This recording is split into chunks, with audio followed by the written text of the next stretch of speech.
করে ভ্যাট বৃদ্ধির মাধ্যমে বরাবরের মতো করের বোঝা সাধারণ জনগণের কাঁধে চাপানো হয়েছে। পণ্যের দাম ঊর্ধ্বগতি হয়েছে, জীবনযাত্রার মান কমেছে। ভ্যাট হচ্ছে সাধারণ মানুষের উপর কর। এটা যত বাড়াবে সাধারণ মানুষের জীবনযাত্রার মানের উপর তত বেশি চাপ পড়বে।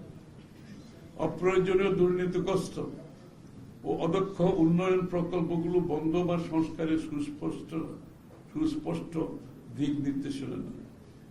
যে প্রকল্পগুলো আপনারা জানেন দুর্নীতিগ্রস্ত, এগুলো কিভাবে বন্ধ করবে, এগুলো কিভাবে পরিবর্তন করবে, রিভিউ করবে, এখানে কোনো দিক নির্দেশনা আমরা পাইনি। এসব প্রকল্পের অর্থনৈতিক ফলাফল পর্যালোচনা করা জরুরি। প্রয়োজনে রিভিউ এবং রিনেগোশিয়েটেড করা যেতে পারে। এতে ব্যয় কমিয়ে জনকল্যাণে বরাদ্দ বাড়ানো সম্ভব।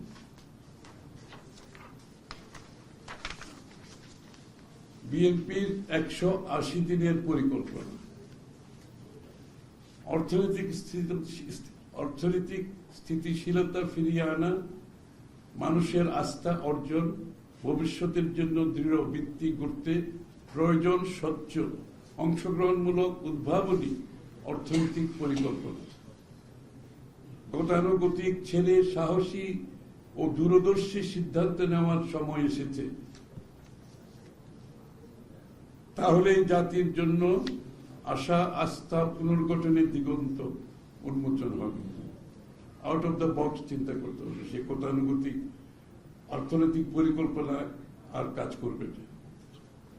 বিশ্বের অনেক দেশে রাজনৈতিক দল নির্বাচিত হওয়ার পর প্রথম 100 দিনে কি কি কাজ করবে তা পরিকল্পনা প্রকাশ করে থাকে। জনগণের ক্ষমতায়নের দল হিসেবে বিএনপি বাংলাদেশে এমন একটি বাস্তবসম্মত সংস্কৃতি প্রবর্তন করতে চায়। জনগণের ভোটে নির্বাচিত হয়ে সরকার গঠনের পর প্রথম 180 দিনের মধ্যে আমাদের লক্ষ্য ও পরিকল্পনা নির্বাচনের আগেই নির্ধারণ করা হবে। এই 6 মাসের পরিকল্পনার ভিত্তিতে একটি অ্যাকশন ওরিয়েন্টেড রোডম্যাপ প্রণয়ন করা হবে। বিভিন্ন সেক্টরে বিএনপি কি কি পদক্ষেপ গ্রহণ করবে আমরা সেগুলো স্পষ্টভাবে তুলে ধরব।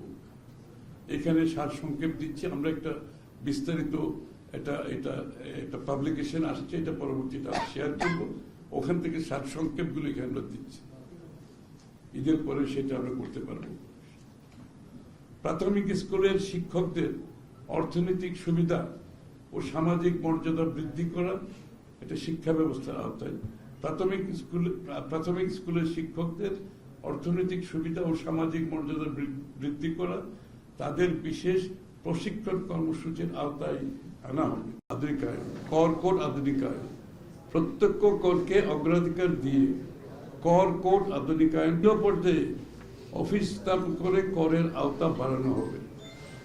প্রযুক্তি নির্ভর নজরদারি ব্যবস্থা ইম্পর্টেন্ট। প্রযুক্তি নির্ভর নজরদারি ব্যবস্থা তথা বিদ্যুৎ বিল, ব্যাংক লেনদেন, ভূমি রেকর্ড ইত্যাদি একীভূত। কর শনাক্তকরণ, ড্যাশবোর্ড চালু, বন্ডেড গুদামের জন্য ব্যবহার করা হবে। তারপরে আপনার এই সমস্ত মাধ্যমে আমাদের করের যে আওতা বাড়ানো সম্ভব।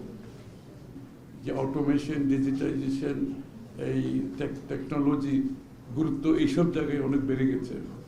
এর মাধ্যমে কিন্তু অনেকগুলো উন্নয়ন কাজ করা সম্ভব। কার্যকর ট্রান্সফার প্রাইস ব্যবহার করা হবে। তারপরে আপনার এই সমস্ত মাধ্যমে আমাদের করের যে আওতা বাড়ানো সম্ভব। যে অটোমেশন, ডিজিটাইজেশন, এই টেকনোলজি গুরুত্ব এইসব জায়গায় অনেক বেড়ে গেছে। এর মাধ্যমে কিন্তু অনেকগুলো উন্নয়ন কাজ করা সম্ভব।